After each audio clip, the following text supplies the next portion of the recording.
ரிஷபராசிக்காரர்களே, இந்த வீடியோ உங்களுக்கே தற்செயலா வந்ததுன்னு நினைக்காதீங்க.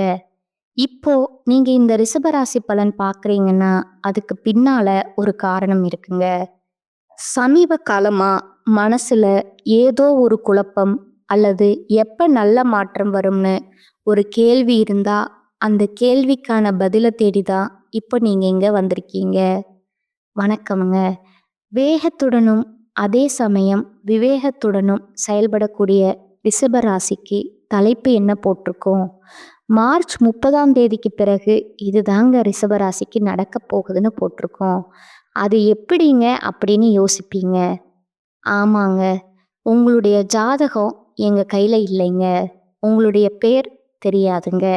ஊர் தெரியாதுங்க. பட் பொதுவா ரிஷபராசிக்கு இனி வரக்கூடிய மாதத்தோட பலன்களை நாம சொல்ல முடியுங்க. உங்க ஜாதகத்துல எந்தெந்த கிரகங்கள் எங்கெங்க அமர்ந்திருக்காங்க, உங்களுக்கு கிரகங்கள் மாற்றத்தை பொறுத்தும் அந்த கிரகங்களுடைய குணாதிசயங்களை பொறுத்தும் அந்த கிரகங்கள் கூட எந்த கிரகங்கள் சேர்றாங்க, அதனால எந்த மாதிரியான பலன் அப்படிங்கிறதையும் பார்த்து பலன் சொல்ல முடியுங்க. இதுவே உங்களுக்கு போதுமான தகவலுங்க. இந்த மாதம் அப்படிங்கிறது 75% நம்ம சொல்லக்கூடிய விஷயம்தாங்க அடுத்தடுத்து நடக்க போகுது. நல்லதா கெட்டதா, தொழில் எப்படி இருக்கும், குடும்பம் எப்படி இருக்கும், என்னுடைய பணவரவு எப்படி இருக்கும், இப்படின்னு எல்லாத்தையும் நம்ம தெளிவாக பார்க்கலாமுங்க. நான் எப்படி அந்த பலனை சொல்ல முடியும்? உங்களுடைய கிரகங்களோட அமைப்பு பொறுத்து சொல்ல முடியுங்க. ரிஷபராசியை பொறுத்த வரைக்கும் கார்த்திகை நட்சத்திரம் 2ஆம் பாதம், 3ஆம் பாதம், 4ஆம் பாதம் மற்றும் ரோஹிணி நட்சத்திரம் மிருகசீரத்தில் 1ஆம் பாதம், 2ஆம் பாதம் ஆக மொத்தம் 6 நட்சத்திரங்களுடைய ஆட்சி தாங்க பொதுவாக ரிஷபராசின்னு நம்ம சொல்லுவோம்.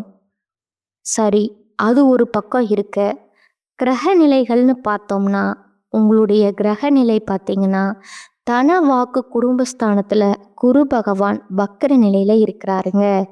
தைரிய வீரிய ஸ்தானத்தில் சந்திர பகவானும், சுகஸ்தானத்தில் கேது பகவானும், பாக்கியஸ்தானத்தில் சூரிய பகவானும், சுக்கிர பகவானும், புதன் பகவான் வக்கர நிலையில் இருக்கிறாருங்க.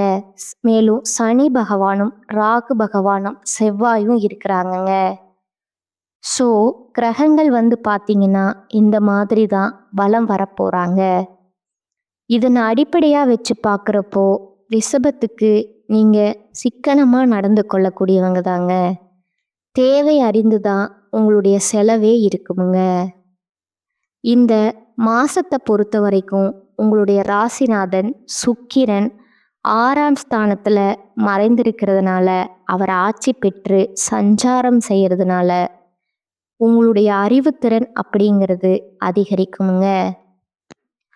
ரொம்ப நாளாக மண்டையே வேலை செய்யலை, ஒரு யோசனையும் வரமாட்டேங்குது, எடுத்ததெல்லாம் தடைகள், தாமதமாக போய் நிற்குது, போட்ட முதலீடு வெளியே எடுக்க முடியலை, இப்படி நிறைய எந்த தொழில் செய்கிறவங்களா இருக்கட்டும் சங்கடங்கள் சஞ்சலங்களை மட்டும் அனுபவிச்சுட்டு இருந்தா உங்களுக்கு ஒரு வெளிச்சம் பிறக்குமுங்க.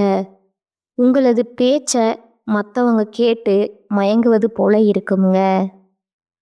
ஒரே அடியாக சொல்லணும்னா உங்கள் பேச்சுக்கு மறுபேச்சும் யாரும் பேச மாட்டாங்க. அந்த அளவுக்கு சாதகமான அமைப்பில் கடவுள்கள் உங்களுக்கு அமைச்சு கொடுத்துருக்காங்க. முக்கியமாக ருசியான உணவுகளை எல்லாமே இந்த காலகட்டத்தில் சாப்பிட்டு மகிழ்ச்சி அடைய போகிறீங்க. சாப்பிடக்கூட நேரம் இல்லாமல் சுற்றிட்டு இருந்திருக்கீங்களே ரிஷபராசிக்காரங்களே, நிம்மதியாக திருப்தியாக பிடிச்ச உணவை நாக்குக்கு ருசியாக சாப்பிட்டு சந்தோஷப்பட போகிறீங்க. உங்கள் ராசியில் இருக்கக்கூடிய குரு பகவானால் உங்களுக்கு மனதுக்கு நிம்மதி தருவாங்கங்க. உங்களுடைய சாமர்த்தியமான காரியங்களை எல்லாமே செய்து முடிக்கக்கூடிய அமைப்பை இந்த குரு பகவான் ஏற்படுத்தி உங்களை வெற்றியாளரா மாத்திருக்காருங்க. எங்கும் வெற்றி, எதிலும் வெற்றி. அடுத்த தொழில் ஸ்தானத்தை பொறுத்த வரைக்கும் சனி பகவான் இருக்கிறார் இல்லைங்களா? இவர் உங்களுக்கு தொழில்ல, வியாபாரத்துல முன்னேற்றத்தை கொடுக்கறாருங்க. தொழில்ல அதை வளர்ச்சிப்படுத்தணும்னு சொல்லி சில திட்டங்களை எல்லாம் நீங்க செயல்படுத்துவீங்க. அந்த முடிவுகள் எல்லாமே உங்களுக்கு வெற்றியை கொடுக்குமுங்க. கூடுதலா அனுகூலமான பலனையும் கொடுக்குமுங்க. அடுத்ததா பணவரவத்தை பொறுத்த வரைக்கும் திருப்தி தரக்கூடிய விதத்துல இருக்குங்க. சொந்தமா தொழில் செய்யறவங்க வியாபார ஸ்தலங்களுக்கு புதுசா இடம் வாங்குவீங்க. உத்தியோக பணிகள் இருக்கக்கூடிய அன்பர்களை பொறுத்த வரைக்கும் உங்களுடைய செயல்திறமை கூடுங்க.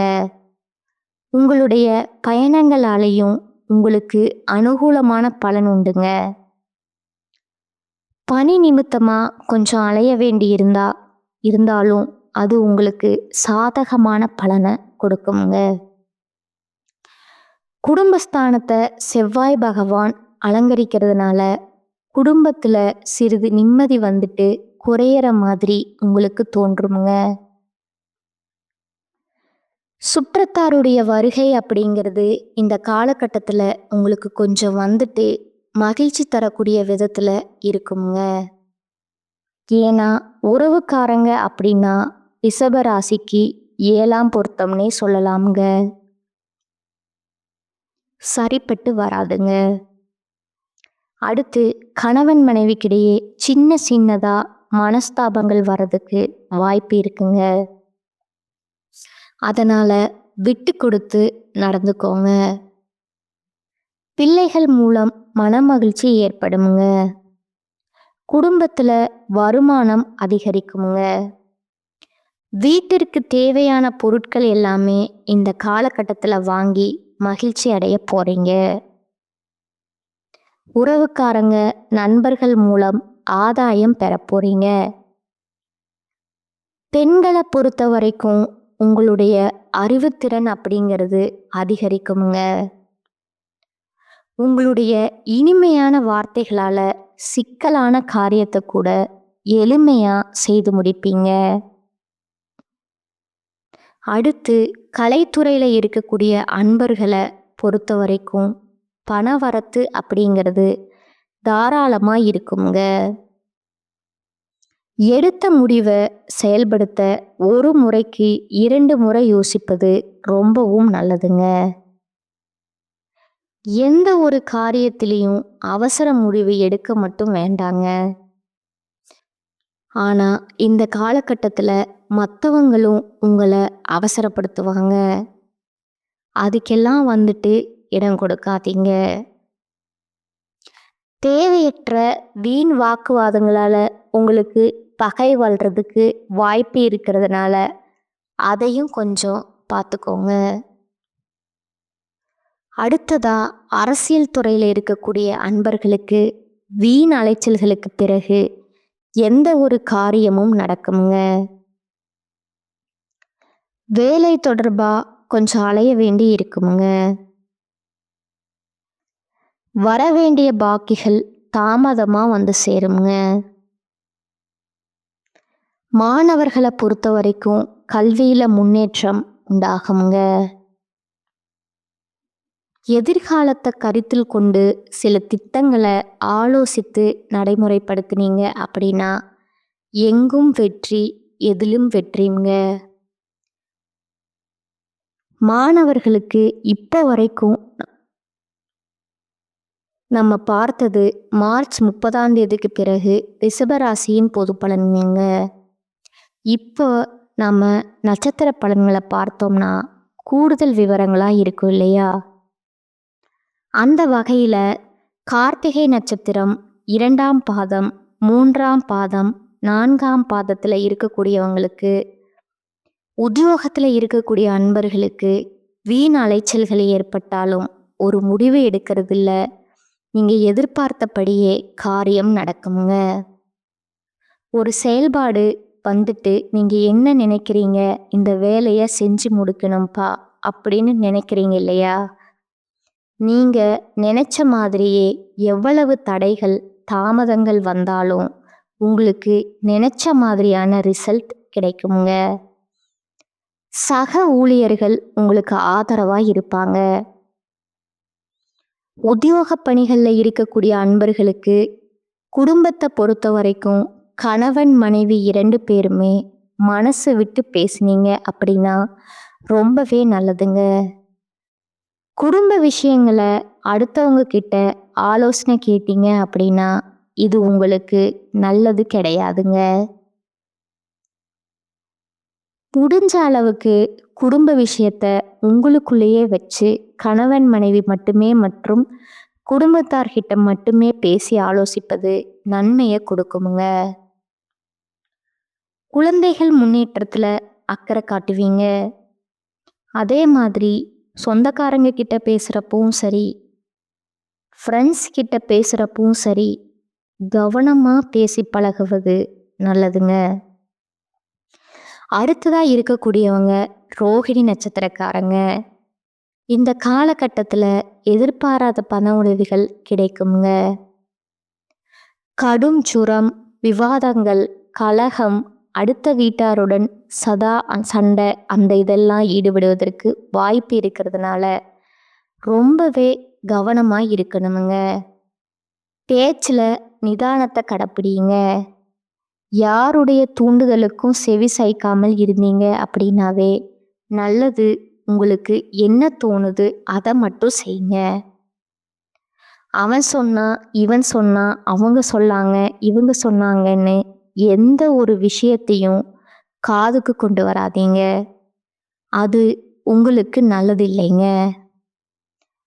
அடுத்ததா வியாபாரிகளை பொறுத்த வரைக்கும் நல்ல விதமா பண வசதிகள் அனைத்தும் வரக்கூடிய காலகட்டம்ங்க. பொருளாதார ரீதியா ரோகிணி நட்சத்திரக்கு இனி வரக்கூடிய மாதங்கிறது ரொம்பவே அற்புதமா அமைஞ்சிருக்குதுங்க. இருந்தாலும் மற்ற விஷயங்கள்ல நீங்க கவனமா இருக்கணுங்க. அடுத்ததா மிருகசீரிஷம் நட்சத்திரம் 1ஆம் பாதம் 2ஆம் பாதம். உங்களை பொறுத்த வரைக்கும் தடைப்பட்டிருந்த காரியங்கள் எல்லாமே இனிமையா நடைபெற போகுதுங்க. ஆரோக்கியத்துல இருந்து வந்த குறைபாடுகளும் நீங்க போகுதுங்க. பொருள் வளம் சிறக்குங்க. குடும்பத்தை பொறுத்த வரைக்கும் மகிழ்ச்சியான தருணங்கள் தொடரப்போகுதுங்க. தொட்ட காரியங்கள் எல்லாமே வெற்றியை கொடுக்குமுங்க. தொட்டதெல்லாம் பொண்ணா மாறுங்க. அது மாறும்னு பண்றாங்க இல்லையா, அதே மாதிரி தான் எங்கும் வெற்றி, எதிலும் வெற்றிமிங்க.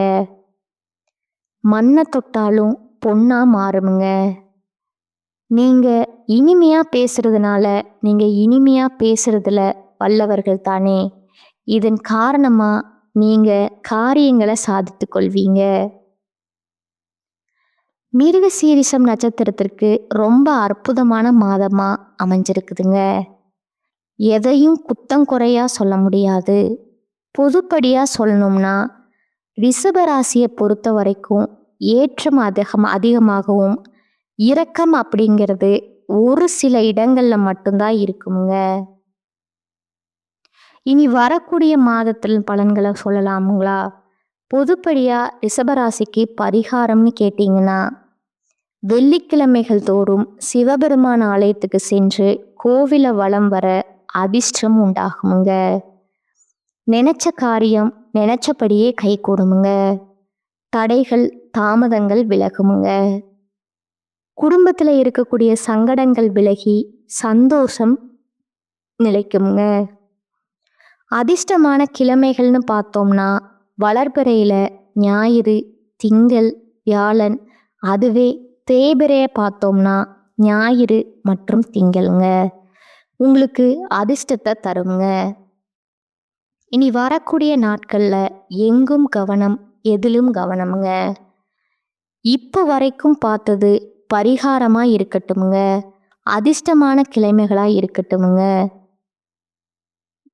ஜாக்கிரதையா இருக்கட்டுமுங்க. ரிஷபராசிக்கு பொதுப்படியாக நம்ம பேசியிருக்கோமுங்க.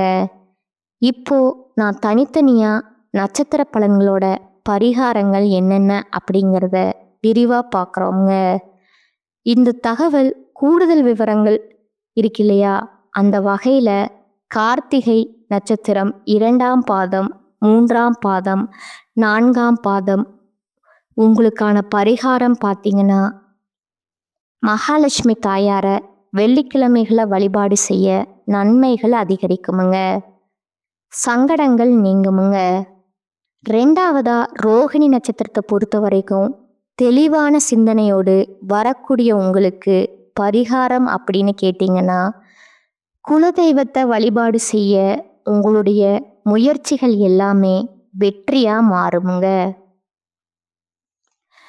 அடுத்ததா மிருகசீரிட நட்சத்திரம் 1ஆம் பாதம், 2ஆம் பாதம்ங்க. உங்களை பொறுத்த வரைக்கும் உங்களுக்கு பரிகாரம்னு பார்த்தோம்னா, திருச்செந்தூர் முருகனை வழிபாடு செய்ய வாழ்க்கையில் வளம் உண்டாகுமுங்க. இவ்வளவுதாங்க. ரிஷபராசியை பொறுத்த வரைக்கும் எந்த விதத்துலேயும் இந்த மாதம் அப்படிங்கிறது பாதகமான பலனை எதுவுமே கொடுக்கலைங்க. எல்லா விதத்திலையும் சாதகமான பலன்கள் மட்டும்தான் அமைஞ்சிருக்குங்க. ஒரு சில விஷயங்களை சரி செய்யறதுக்கு தான் நம்ம பரிகாரம் சொல்லியிருக்கோமுங்க. அந்த தெய்வங்களை நீங்கள் வழிபாடு செஞ்சாவே அனுதினமும் உங்களுக்கு சாதகமான அமைப்பில் முடியுங்க. வீட்டை விட்டு வெளியே போகிறப்போ உங்களுக்கு சொல்லக்கூடிய தெய்வத்துடைய நாமத்தை 3 முறை சொல்லி முடிச்சுட்டு வெளியில் கிளப்பி போங்க. எல்லாமே நீங்கள் நினச்ச மாதிரியே கைக்கூடி வருமுங்க. வாழ்க்கையில் இருக்கக்கூடிய கஷ்டத்தை கூட சகிப்புத்தன்மையோட இதை நம்ம இப்படித்தான் வாழ்ந்தாகணும், நம்முடைய குடும்பத்தை பார்த்துக்கிட்டு தான் ஆகணும் அப்படின்ற ஒரு புரிதலோட வாழக்கூடிய ரிஷபராசிக்கு இனி வரக்கூடிய மாதம் அப்படிங்கிறது உங்கள் கஷ்டத்தை புரிஞ்சுக்கிட்டு நிறைய சந்தோஷமான விஷயங்களை தான் கொடுக்க போகுதுங்க. பயன்படுத்திக்கோங்க. எல்லா விதங்களையும் உங்களுக்கு நன்மைகள் உண்டாகட்டும்னு சொல்லி நானும் கடவுள்கிட்ட மனசார பிரார்த்தனை செஞ்சுக்கிறேங்க. இன்னைக்கு மட்டும் இல்லை, இனி வரக்கூடிய எல்லா நாட்களுமே ரிஷபராசிக்கு சந்தோஷத்தை தரக்கூடிய நாட்களாக அமையட்டுங்க. வாழ்க வளமோடு. நம்முடைய வீடியோ பதிவு உங்களுக்கு பிடிச்சிருந்ததுன்னா வீடியோவுக்கு லைக் பண்ணுங்க. அப்படியே நம்ம சேனலை சப்ஸ்கிரைப் பண்ணிக்கோங்க. மேலும் உங்களுக்கு தெரிஞ்ச ஃப்ரெண்ட்ஸ் அண்ட் ஃபேமிலிக்கு ஷேர் பண்ணுங்க. ஆன்மீக சந்தேகங்கள் எதுவாக இருந்தாலும் கமெண்ட் பாக்ஸில் கேளுங்க, உடனடியாக பதில் தெரிவிக்கப்படுங்க. நம்ம சொல்லக்கூடிய அனைத்து விஷயங்களும் பொது பலன்களுங்க. தனிப்பட்ட ஜனன ஜாதகத்தை பொறுத்து உங்களுக்கு சிறிதளவு மாறுபட்ட கருத்து உருவாகலாமுங்க.